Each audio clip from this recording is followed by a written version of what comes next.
Alors, donc, comment est-ce qu'on va procéder?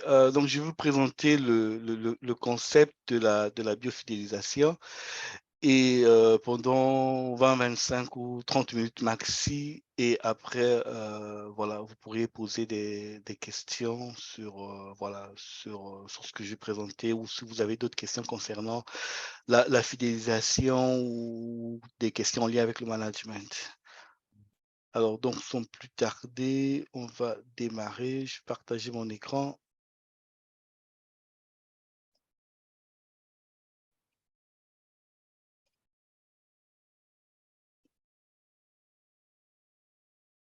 Alors donc le concept de la biofidélisation, beh, je pense que depuis, le passage du covid, on a compris que beaucoup d'entreprises ont du mal à fidéliser, à garder, leurs talents. Il y a beaucoup de choses qui ont changé, dans la manière dont les gens perçoivent, conçoivent les choses.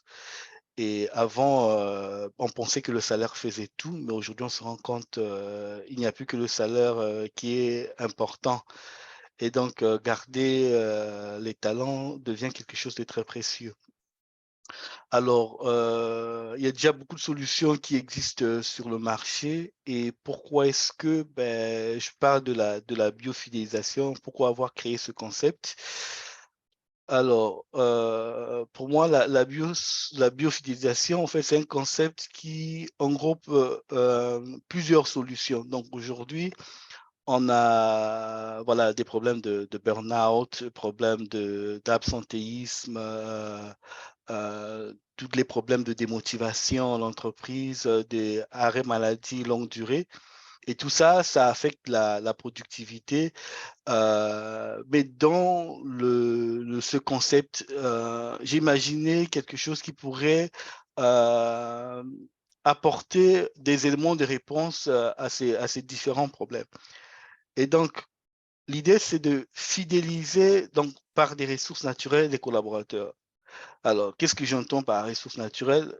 Aujourd'hui, en fonction de la richesse ou des moyens des entreprises, et soit on crée des salles de gym, on donne des chèques, vacances, voilà, il y a l'augmentation de salaire, il y a certains bonus, certains avantages qu'on donne aux collaborateurs afin de pouvoir les fidéliser. Alors, le concept ici, c'est de comment est-ce qu'on peut le faire sans pourtant forcément avoir tous ces moyens, sans pourtant forcément créer un jacuzzi, créer une salle de billard, mais comment est-ce qu'on peut le faire naturellement en partant, en mobilisant les ressources du manager.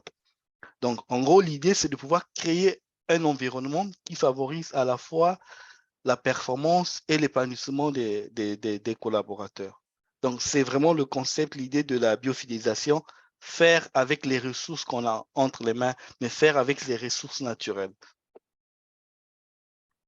Alors, mais sur quoi s'appuie ce concept? Mais c'est sur différents travaux que j'ai eu à réaliser dans le passé, notamment les travaux de Carla McLaren, donc sur le langage des émotions, les travaux d'Anthony Robbins sur la motivation profonde des êtres humains, les travaux de Roger Bellis sur le profil de motivation au travail et de Daniel Goldman sur l'intelligence émotionnelle. Donc, c'est un cocktail, c'est un mélange de tout ça, mais qui permet aujourd'hui de pouvoir apporter des solutions efficaces afin de pouvoir fidéliser les collaborateurs. Donc, quand je parle de fidéliser, le but, ce n'est pas juste de les garder, mais de s'arranger aussi qu'ils se sentent bien, qu'ils se sentent épanouis et qu'ils puissent grandir dans l'entreprise. Alors, ben, concrètement, comment fidéliser les collaborateurs? Tout simplement, c'est en influençant positivement, mais ses salariés. Parce que dans ce temps présent, je pense que le management ne suffit pas. Ben, il faudrait que le manager puisse rajouter la casquette du leader, en fait. Parce qu'on a besoin que les personnes nous fassent confiance dans ce monde où ben, il n'y a plus rien qui est certain. Les gens se posent beaucoup de questions. Ben, il faudrait avoir devant soi un leader, quelqu'un qui nous donne envie de travailler avec lui et comment est-ce que cela peut être possible. Donc, en gros, la recette de la fidélisation, c'est donner envie aux collaborateurs de pouvoir vous suivre en tant que leader, en tant que manager. Donc, ça se fait naturellement. Et donc, pour pouvoir être ce leader, qu'est-ce qu'il faut faire? Il y a deux choses à faire. C'est de contribuer à l'épanouissement des collaborateurs et contribuer à la performance des collaborateurs. Quand on fait ces deux choses, bingo, on a les collaborateurs dans la poche. Parce que les collaborateurs ont besoin d'avoir devant eux une personne qui les considère une personne qui veut leur bien, une personne qui veut les aider, tant sur la partie professionnelle, mais tant aussi sur la vie humaine. Parce que très souvent, on entend les collaborateurs qui se disent, mais tout ce qu'il veut, c'est que je fasse le boulot. En fait. Moi, ma vie, voilà, je ne compte pas à ses yeux, je suis qu'un élément, je suis qu'un chiffre. Mais quand on se rend compte qu'on a quelqu'un qui nous inspire, qui est là pour nous aider, qui est là pour nous faire grandir, en ce moment, les gens nous suivent naturellement, en fait. Et ça, c'est dans tous les domaines, hein, que ce soit dans le domaine privé ou dans le domaine pro. Voilà, quand on a une personne qui est là pour nous aider à avancer en ce moment-là, on fait confiance en la personne et on est attaché à la personne. Alors, moi, je me suis toujours posé une question. Comment est-ce qu'on peut parler de... Si aujourd'hui, je vous pose une question sur... je vous demande, OK, alors, demain, vous allez devenir manager des télévisions. Vous allez manager des télévisions. OK, manager des télévisions. Mais qu'est-ce qu'il faut faire? De quoi avez-vous besoin pour manager des télévisions? Mais au minimum, il faudrait savoir comment est-ce que les télévisions fonctionnent. Aujourd'hui, on parle des ressources humaines. Le manager est censé manager des personnes. Mais comment est-ce qu'on peut manager des personnes qu'on ne connaît pas? En gros, si je ne sais pas comment fonctionne un être humain, comment est-ce que je pourrais le manager efficacement? Et d'où toute la difficulté parfois des managers parce qu'on leur demande de manager quelque chose qu'ils ne connaissent pas.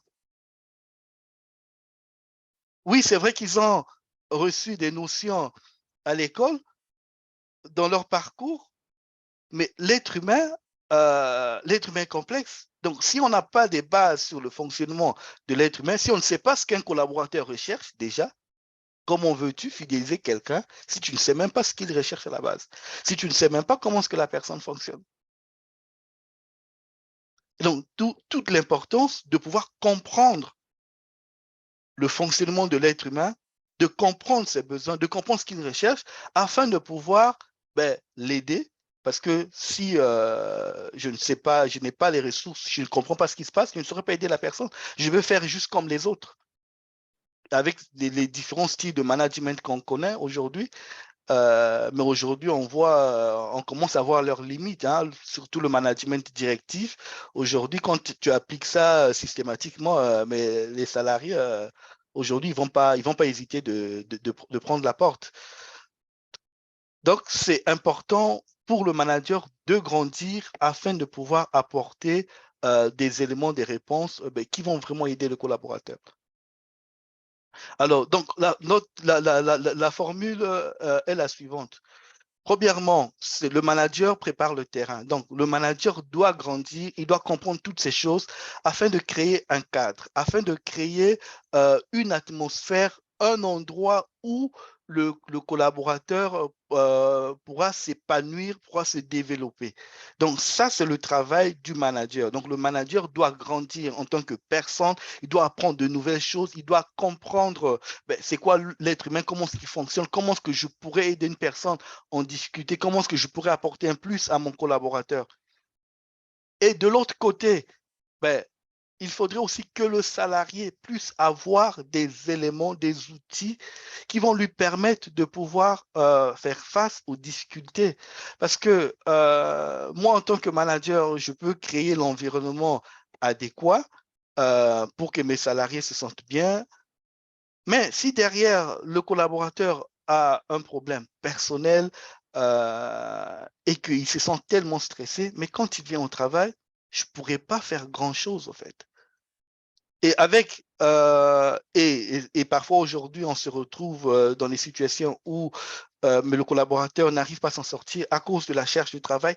Peut-être c'est pas vraiment la charge du travail, mais c'est la charge du travail qui est normale, accouplée avec son stress, ça fait que ça devient un peu insupportable. Et donc, au fil de mois, et après un moment, ben, le collaborateur ne sera plus supporté, il peut se retrouver en arrêt maladie, en burn-out. Mais à la base, c'est pas peut-être le problème ne vient pas forcément de l'entreprise, mais déjà du collaborateur qui n'a pas su gérer son stress. Et donc, et si le collaborateur aujourd'hui sait, voilà, en cas de difficulté, en cas de stress perso, voilà, j'ai des outils, je sais comment relativiser, je sais comment faire pour m'en sortir. Si le collaborateur, il sait quelle est la recette de l'épanouissement, parce qu'il y a beaucoup de personnes aussi qui viennent chercher l'épanouissement dans l'entreprise, alors que ça passe d'abord par elle-même. Et donc, quand on a tous ces éléments-là, on ne va pas mettre tous nos œufs dans un seul panier, de peur que demain, quand il y a des petits changements, quand il y a des petites tensions, allez, on se sent très mal parce que bon, on a tout misé sur le travail. Donc, on a besoin du manager qui crée l'environnement adéquat et du collaborateur qui est bien préparé, bien équipé. Et en ce moment-là, ben, voilà, les choses vont bien se passer. Alors, quelles compétences à renforcer chez le leader, donc chez le manager? Alors, mais comprendre ce que recherche un collaborateur en général, comme je disais tout à l'heure, ça c'est vital. Il faut déjà savoir un collaborateur, qu'est-ce qu'il recherche d'une manière générale. Comprendre quels sont les enjeux et la recette de l'épanouissement. Oui, aujourd'hui, tout ce qu'on met en place, ce sont des moyens.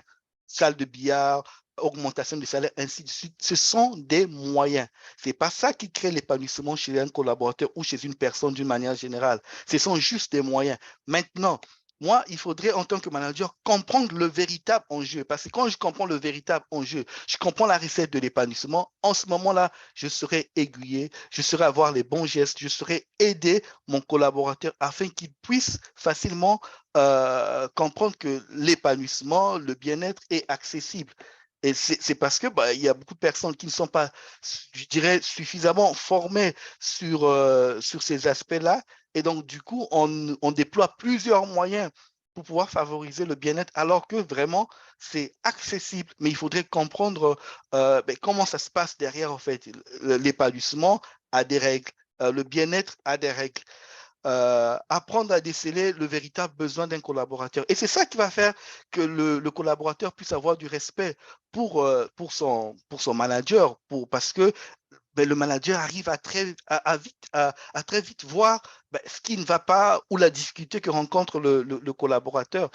Et il y a un jeune directeur, ben, il est chez Citroën, directeur adjoint du département des ventes. Mais il m'a posé la question, mais comment est-ce que je fais? Moi, je suis ben, un jeune directeur, je viens de terminer mes études et j'ai plusieurs salariés dans mon département et il y a des personnes qui ont 25 ans d'expérience. Ben, moi, comment est-ce que je fais? C'est vrai que j'ai des notions de management que eux, ils n'ont pas, mais voilà, je me sens un peu tout petit face à eux. Je dis, ben, et c'est ça, en fait, je dis, tout ce que tu dois comprendre, c'est que tu es là pour les aider à avancer et surmonter leurs difficultés. Donc, si toi, tu comprends, tu arrives à déceler, à comprendre les véritables besoins, quand je parle de besoins, c'est voilà, que ce soit perso ou privé ou professionnel, quand on arrive à comprendre comment est-ce que l'être humain fonctionne, quels sont ses besoins, en ce moment-là, ben, on s'est aidé, même un collaborateur qui a 25 ans d'expérience, quand il a une difficulté, je n'ai pas besoin d'être expert dans son métier, je n'ai pas besoin de connaître son métier pour pouvoir l'aider. Et donc, quand on a cette recette-là, on a ces éléments-là, en ce moment-là, on devient beaucoup plus efficace. Et je dis, et c'est ça qui va susciter du respect, de la considération. Ces anciens vont se dire, ben, voilà, notre manager, ben, c'est une personne qui sait comment aider, qui pose des bonnes questions, mais qui voit très vite les véritables enjeux et qui arrive à nous aiguiller. Donc, apprendre à motiver les collaborateurs, la motivation ne s'improvise pas. La motivation est un art, ça s'apprend. Il faut savoir motiver les gens. Chacun a son profil de motivation.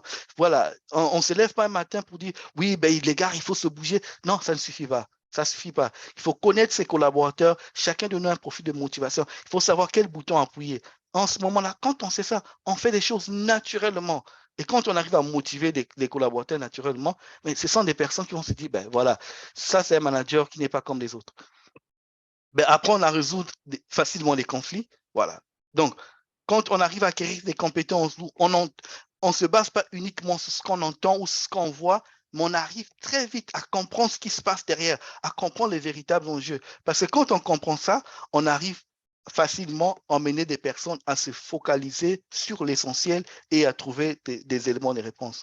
Donc, apprendre à créer une relation de confiance, ça c'est oui, moi je dis ça, c'est normalement, ça doit être l'une des compétences clés de tous les managers parce que s'il n'y a pas une relation de confiance avec les collaborateurs, ça va pas forcément bien se passer. Mais encore, je dis, ça s'apprend. Ça s'apprend, ben, il faudrait savoir, voilà, quels sont les enjeux de la relation, qu'est-ce qui se passe quand je suis avec des personnes, quand j'ai interagi avec des personnes, être conscient des éléments conscients et inconscients, être conscient de ce que je transmets et de ce que je reçois, de tout ce qui se passe.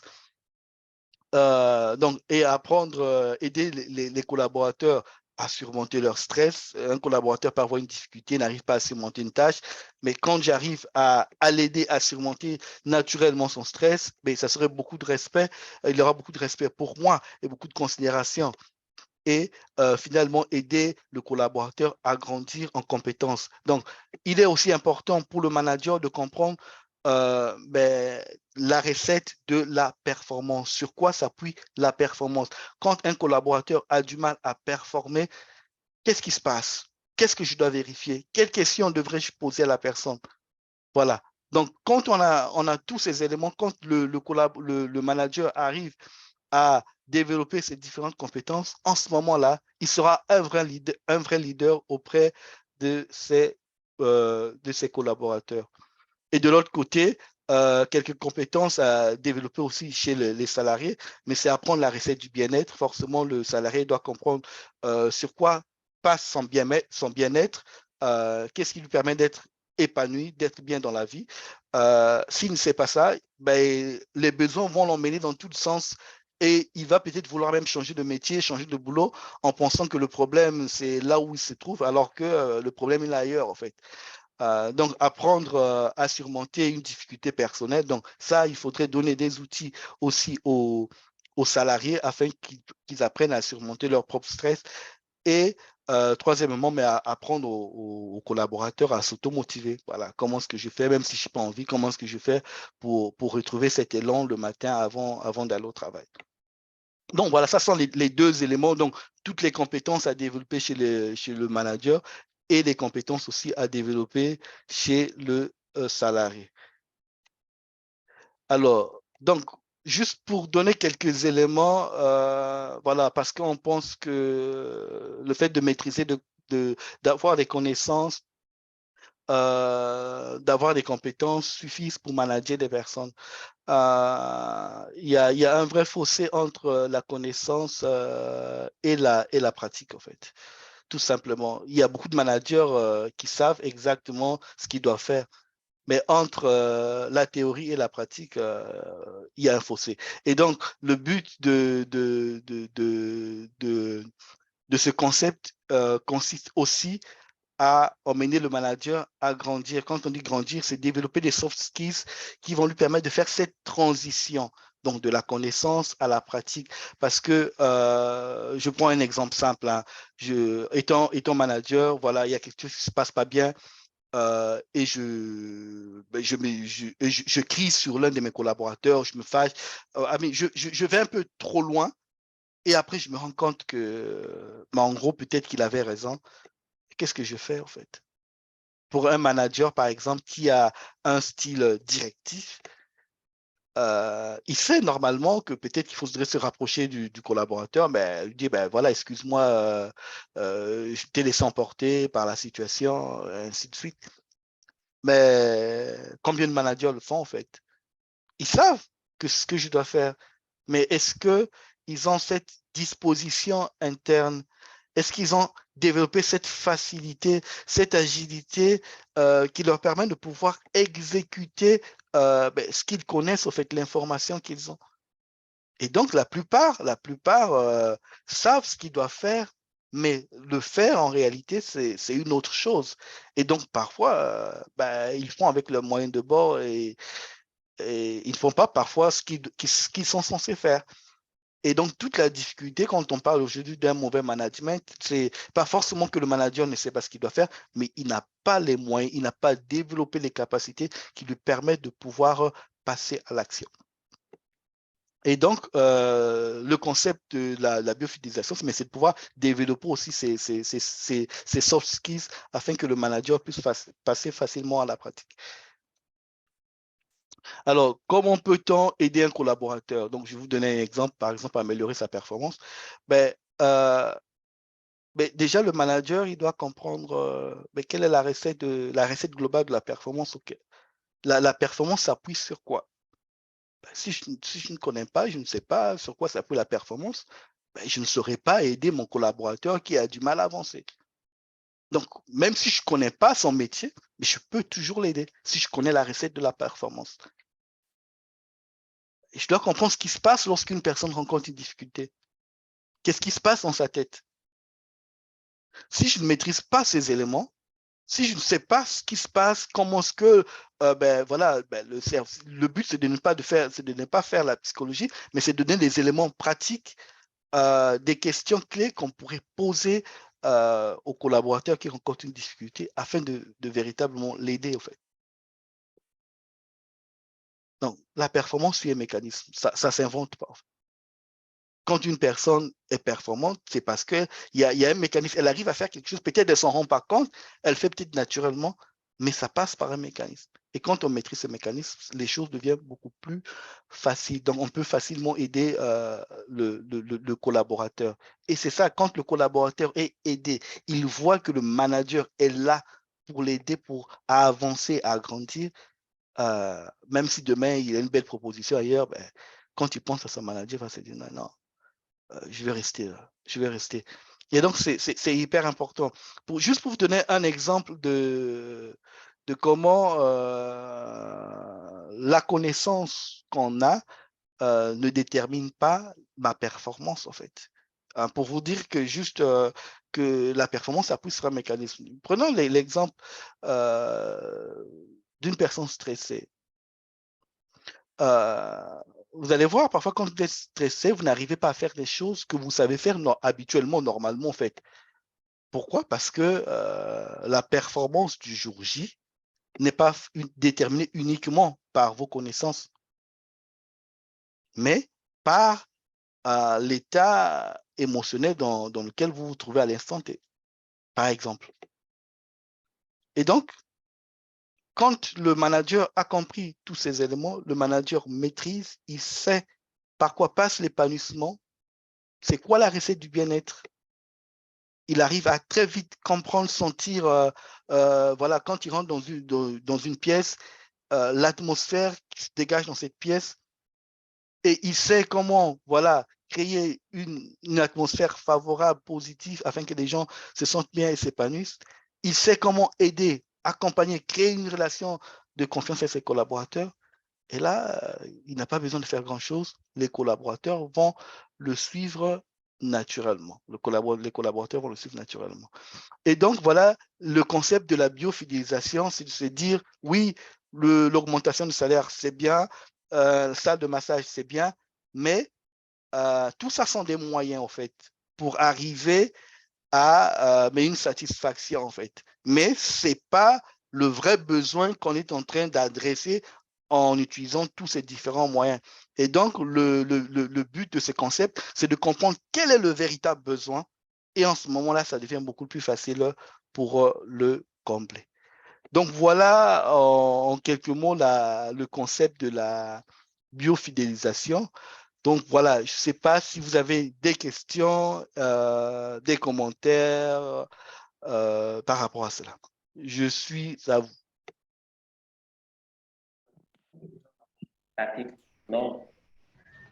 Non, merci, ça a été assez clair.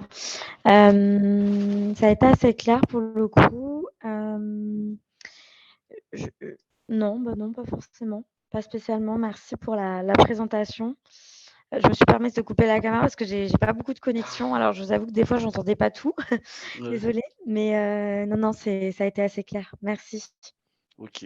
Merci à toi, très merci.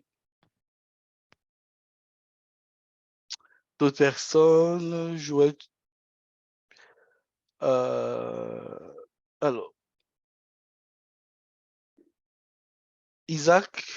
Mais écoute, bon, pour moi, et comme l'a dit Audrey, ben, ça a été clair. Bon, j'ai compris, si j'ai bien compris, c'est que, bon, il ne suffit pas de payer de gros salaires aux collaborateurs pour les fidéliser. Il ne suffit pas de leur mettre des avantages extra dans l'entreprise pour les fidéliser, mais il faut comprendre leurs réels besoins, s'intéresser à leurs besoins, hein, qui peuvent se décliner sur plusieurs niveaux, le besoin de performance, le besoin hein, d'augmenter leur, bon, enfin, leur capacité, leur bien-être, s'intéresser aussi à leur bien-être émotionnel et consort, puisque bon, on était dans l'intelligence émotionnelle aussi. Donc, ce n'est pas seulement les faire travailler. Si par exemple, c'est uniquement pas le salaire, mais le jour où ils vont trouver quelqu'un qui leur paye un plus gros salaire ailleurs, ils vont partir quand même. Ouais. Donc, ici, j'ai compris que c'est réellement s'intéresser à bon, voilà, leur donner de l'importance, les faire évoluer, les aider à évoluer. Voilà ce que moi j'ai compris dans la présentation que tu as faite. Ouais, c'est bien ça. Merci beaucoup, Isaac. Merci. En gros, l'idée, c'est que le manager, pour faire ça, le manager, il doit d'abord grandir lui-même, en fait. Il doit développer ces compétences-là afin d'être en mesure d'être utile auprès de ses collaborateurs. Merci. Joël, tu voulais intervenir? Oui, je trouve très intéressante l'approche que tu as, hein, cette approche bio là, qui permet effectivement de faire ce parallèle et de réflexion que ça m'inspire un petit peu dans les éléments que tu as énoncés. Effectivement, quand tu parles effectivement de l'adéquation entre la connaissance et la pratique et ce fossé qui se trouve au milieu, hein, et fait justement la meilleure illustration d'un pilier qui manque à la compétence, puisque la connaissance, c'est le savoir, la pratique, c'est le savoir-être. Et ce fossé, qu'est-ce qui manque? C'est justement la posture, non, la pratique, le savoir-faire. Et ce fossé, justement, c'est ce qui manque, c'est de le mettre en adéquation avec le savoir-être et la posture du manager. Et l'autre réflexion que ça m'inspire aussi, c'est qu'en tant que manager, en tout cas, c'est ce que j'ai toujours essayé de vérifier, c'est que ce qu'on appelle le contrat psychologique entre l'organisation et le salarié ne soit jamais rompu. Qu'est-ce qu'on appelle le contrat psychologique? C'est au-delà du contrat de travail, qui est que quand on recrute quelqu'un, quel est le contrat qu'on pose avec lui? Si je recrute quelqu'un, c'est de lui permettre justement de pouvoir se développer dans l'entreprise, de pouvoir évoluer, de pouvoir trouver du sens à son métier. Et inversement, il y a l'obligation aussi du salarié vis-à-vis de son employeur. Et si c'est ce contrat psychologique qui ne permet pas au salarié effectivement de se projeter dans l'entreprise, hein, beaucoup de jeunes, par exemple, qui sont embauchés, s'aperçoivent qu'ils n'ont aucun moyen d'évoluer, qu'ils n'ont pas de reconnaissance, de gratification. Ah ben, c'est ça qu'ils vont faire, qu'ils ne vont plus adhérer à l'entreprise et puis partir chercher ailleurs. Et la meilleure façon de fidéliser, c'est de toujours vérifier que ce contrat que je passe avec mon salarié est toujours bien respecté. Effectivement, effectivement. Oui, tu soulignes un point important. D'où l'importance. En fait, c'est pas quelque chose qui se fait naturellement, et c'est pourquoi on a du mal à le faire, parce qu'on le prend pour acquis alors qu'il y a tout un travail à faire derrière. Moi, la question que je me suis toujours posée, la reconnaissance, dire merci, qu'est-ce que ça coûte, en fait? C'est là où on se rend compte qu'il y a un fossé. Ils savent que voilà, les collaborateurs, parfois, ils ont juste besoin de cette reconnaissance, de cet encouragement, de ce merci. Mais qu'est-ce que ça coûte à un manager de pouvoir dire merci aux collaborateurs et dire, en tout cas, tu as fait un beau travail, en tout cas, merci. Je me pose, qu'est-ce que ça coûte? Et là, on se rend compte que c'est pas naturel, en fait. C'est pas naturel. On peut se dire, oui, mais c'est, voilà, oui, quand on nous donne quelque chose, on dit merci tout de suite. Depuis notre temps d'enfance, on nous a appris ça. Donc, normalement, les gens doivent le faire naturellement, mais on se rend compte que c'est pas le cas dans le monde professionnel. Et donc, on se rend compte qu'il y a vraiment ce fossé-là, et que il faudrait y prêter attention. Si les gens se plaignent juste pour le manque de reconnaissance. Et non, je trouve que ça doit attirer notre attention et voir ce qu'il faudrait faire à ce niveau, en fait.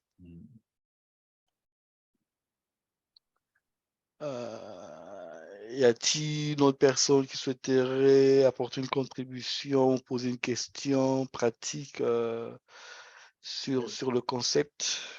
Et est-ce que je peux rebondir sur ce que Joël vient de dire? Oui, oui. Parce que il a parlé de il a mis en évidence le fait que tu avais relevé, et que la connaissance, entre la connaissance et la pratique, il y a un fossé. Mais moi, je l'ai appris à mes dépens, parce que, à certains moments dans l'évolution de ma carrière, j'ai acquis une certaine expertise que je croyais suffisante pour pouvoir manager. Et sincèrement, ça m'a créé plus de tort que ça m'a apporté vraiment de difficultés, parce que je connaissais et je voulais implémenter ça dans la gestion de mes collaborateurs. Et cela ne m'a pas du tout aidé. Il a fallu que je récupère un certain nombre de choses pour arriver à se dire, mais attention, ces connaissances-là ne suffisent pas. Il faut aussi être près des gens, près des collaborateurs, les amener c'est-à-dire les valoriser, arriver à se mettre à leur place. Et surtout, il y a un thème qui est revenu plusieurs fois, la reconnaissance. Reconnaître leurs valeurs, reconnaître le travail qu'ils font, reconnaître leurs compétences.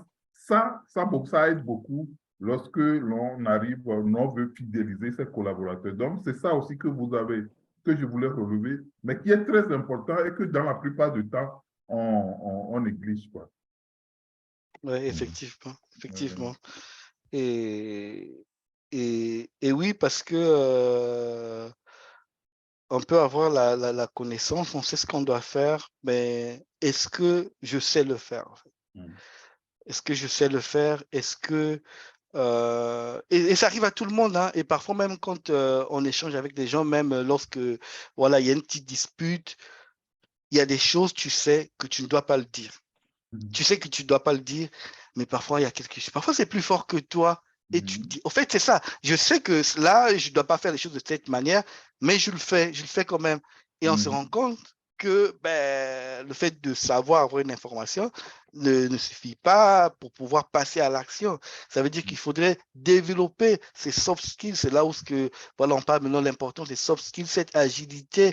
Et c'est là où l'intelligence émotionnelle vient apporter un plus, parce que ça te permet de pouvoir développer cette facilité à pouvoir passer de la connaissance à l'action. Ça veut dire que si je sais que j'ai une difficulté à valoriser les personnes, parce que voilà, pour moi, qu'est-ce que ça implique dire merci à une personne, valoriser une personne? Est-ce que ça ferait que la personne, je vais perdre ma place en tant que chef, en tant que responsable?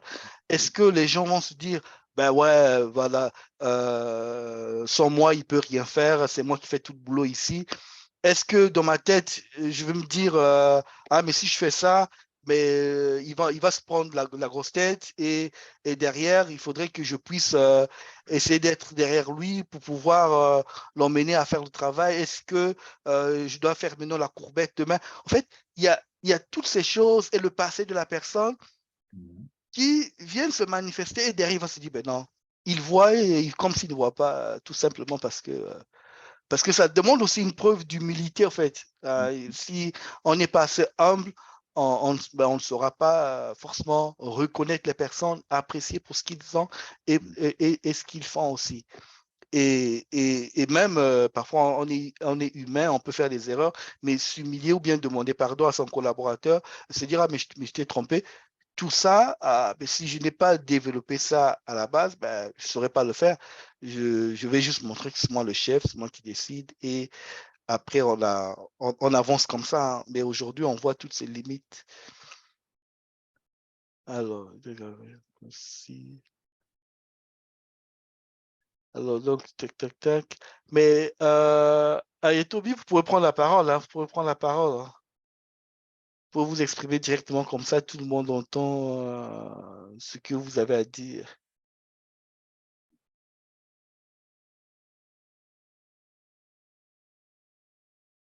Alors, je ne sais pas s'il est en mesure de pouvoir parler. En gros, il disait... alors, vas-y, vas-y.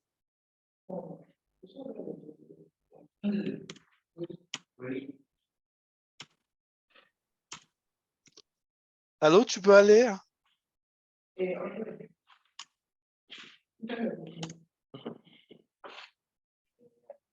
On dirait qu'il y a un problème de micro. Oui, ben, il disait en gros, je suis d'accord avec notre dernière intervention, M. Isaac, sur le gap entre le milieu académique et le milieu professionnel. Le milieu professionnel est tout un autre monde où il faut réapprendre à vivre en tant que subordonné et savoir s'imposer en tant que supérieur. Regarde quoi? Ok, d'accord, il est dans un bureau et voilà. Mais ok, d'accord, merci pour ta contribution. Voilà, donc en gros, c'est le concept vraiment que je voulais vous présenter pour vous dire que voilà, on peut le faire naturellement, euh, que les collaborateurs recherchent quelque chose. Et quand on arrive à identifier ce que les gens recherchent, les choses deviennent beaucoup plus faciles. Quand on arrive à comprendre le lien entre les besoins, les émotions, ce qui se passe, ce qui pousse les êtres humains, ce que les gens recherchent, vous n'avez pas idée. Voilà, parfois c'est aussi simple. C'est vraiment, parfois c'est simple. Très souvent c'est simple. Très souvent c'est simple. Et parfois les collaborateurs eux-mêmes ne savent pas ce qu'ils recherchent. Et donc il y a des collaborateurs aussi qui partent parce que ben, quand tu as un collaborateur qui dit ben, voilà, je trouve plus de sens dans mon travail, ben, tu fais quoi? Tu le laisses partir parce que tu ne sais même pas sur quoi s'appuie le sens. Quand quelqu'un dit qu'il ne trouve plus de sens dans sa vie, dans son travail, tu ne sais même pas sur quoi est-ce que ça s'appuie. Donc, du coup, tu ne sais même pas l'aider. Tu ne sais pas l'aider et la personne va partir. Pensant trouver mieux ailleurs, ben, elle va aller alors que c'est autre chose qu'elle recherche en fait. Elle-même, elle ne sait pas ce qui se passe. Mais quand on arrive à l'aider, même pas pour forcément le retenir, mais juste l'écouter et lui poser les bonnes questions parce que peut-être la personne veut évoluer, veut avancer. Mais là, ça va susciter un énorme respect. Elle va dire, oh, mais vraiment, ce manager-là, et pourtant, je m'en vais, mais il est toujours là, il me donne des conseils précieux, il m'aide à avancer. Et ça, c'est quelque chose de précieux, en fait. Et quand les gens ils comprennent, quand les gens voient ça, ben, ils s'accrochent. Ben, ils s'accrochent tout simplement. Même s'ils partent, ben, ben, voilà, ils vont se dire, ben, ouais, j'ai rencontré un manager qui était vraiment une belle personne. Vraiment, voilà, il m'a aidé à faire des bons choix, il m'a aidé à avancer dans ma vie. Et c'est ça, tout le monde a besoin qu'on puisse le considérer, qu'on puisse l'aider, qu'on puisse avancer. Et c'est comme ça que les êtres humains sont. Et donc, si on arrive à le faire, ben, on n'aura pas forcément besoin de construire des jacuzzis. C'est vrai que c'est bien tout le confort qu'on peut créer en entreprise, c'est bien, c'est pas mauvais, mais ça ne suffit pas pour pouvoir aider les collaborateurs à se sentir plus épanouis et plus performants. Donc, voilà un peu toute la présentation sur le concept de la biofidélisation. Donc, voilà, après, si vous avez des questions après ou voilà, des commentaires ou si vous voulez échanger après sur le concept, concrètement, comment est-ce que ça se passe, ben voilà, n'hésitez pas, on peut échanger, on peut échanger, vous pouvez me contacter directement pour échanger à ce sujet. Sinon, moi, j'en ai terminé. Alors, j'ai une question ici en tant que stagiaire pro pour une première expérience en entreprise. L'intégration à l'équipe de travail n'est pas tâche facile puisque je pense qu'il faut s'assurer du climat de confiance entre les deux parties. Ouais. Effectivement, ce sont des choses qui sont peut-être de prime abord faciles, mais dans la réalité, c'est toujours pas évident. Ça dépend de la situation de tout un chacun, ça dépend du passé de tout un chacun, du vécu de tout un chacun. Voilà, il y a une dimension relationnelle aussi à ce niveau par rapport à l'intégration des nouveaux collaborateurs. Voilà. Et donc, c'est important aussi que le manager comprenne tout ce qui se passe derrière le relationnel, tous ces échanges, toutes ces interactions, ce que les gens recherchent derrière, ce qui va permettre aux personnes de se sentir à l'aise, mais dans une équipe, ce qui va permettre aux personnes de s'intégrer facilement. Voilà, donc quand on comprend toutes ces choses-là, on facilite même l'intégration du nouveau collaborateur. On ne se dit pas, oui, tu viens d'arriver, tu rentres. Non, mais je sais que l'intégration s'appuie sur tel élément. Et donc, je vérifie ça déjà avec mon collaborateur, le nouveau. Je vois comment appréhender cela pour faciliter son intégration. Sinon, il peut rentrer et se dire, ah là là, là c'est compliqué, et se dire peut-être 5 jours après, non, je ne pense pas que c'était le bon choix, j'arrête mon contrat. Et donc, c'est important que vraiment le manager puisse vraiment grandir et comprendre ces choses. En comprenant ces choses, ben, il devient très utile au fait auprès de ses collaborateurs, très utile. Donc, voilà. Si vous n'avez pas, tu as une question? Tu as une contribution? Non, c'est toujours pour te remercier pour cette présentation qui nous ouvre quand même, qui nous donne aussi une vision un peu plus précise du fonctionnement du management. On ne le perçoit pas toujours de la bonne manière et on est parfois pris dans une certaine, dans l'engrenage du fonctionnement de l'entreprise. Et puis, bon, voilà, selon peut-être parfois les exigences de la direction, ce qui fait que, bon, on perd pied, je vais dire. Donc, c'est pour ça qu'il faut de temps en temps se remémorer ce genre de concepts pour pouvoir agir de façon idoine, quoi. Oui. Merci beaucoup pour cette présentation. Oui.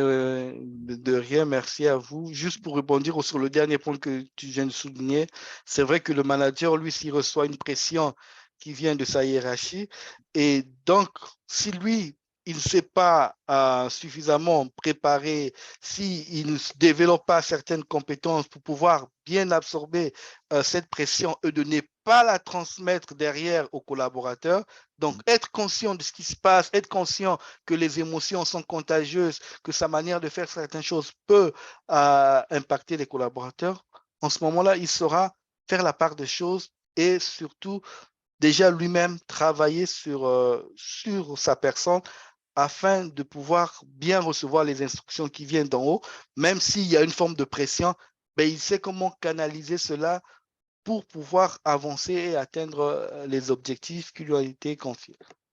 Tout à fait. Voilà. En tout cas, grand merci à vous tous. Grand merci pour vos contributions et votre présence. Et donc, on se dit à très bientôt. Bientôt. Et bon week-end à vous. Merci à toi également.